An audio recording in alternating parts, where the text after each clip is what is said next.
ঠিকানা ফুটপাত। পরিকল্পনা মাফিক ভবঘুরেদের জন্য রাত্রিবাসের ব্যবস্থা করা হয়েছিল ঠিকই, কিন্তু তাতে ঠাঁই হয়নি ভবঘুরেদের। তাই আপাতত বন্ধ অবস্থায় পড়ে রয়েছে রেনবাসেরা। বলাই বাহুল্য, বছর 4 আগে আসানসোল পুর নিগমের তরফে রানীগঞ্জের 88 নম্বর ওয়ার্ডে রেনবাসেরা নামের একটি বহুতল নির্মাণ করা হয়।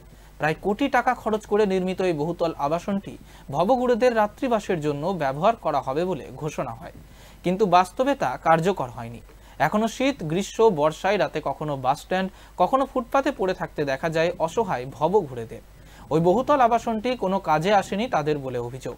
সেক্ষেত্রে যথাযথভাবে এই বহুতলটি ব্যবহারের দাবি জানিয়েছেন স্থানীয় মানুষজন। তবে এই ব্যাপারে বড় চেয়ারম্যানের বক্তব্য, এই ভবনটি ভবঘুরেদের অস্থায়ী ঠিকানা হিসেবেই গড়ে তোলা হয়েছিল।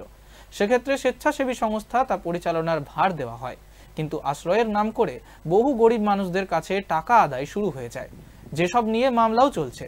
তাই তাদের সরিয়ে দেওয়া হয় বলে জানান তিনি। তবে এবার অন্য একটি এনজিওকে এই ভবন পরিচালনার ভার দেওয়া হয়েছে। খুব তাড়াতাড়ি রেনবাসেরার দরজা খুলে যাবে বলে আশাবাদী বড় চেয়ারম্যান সহ স্থানীয়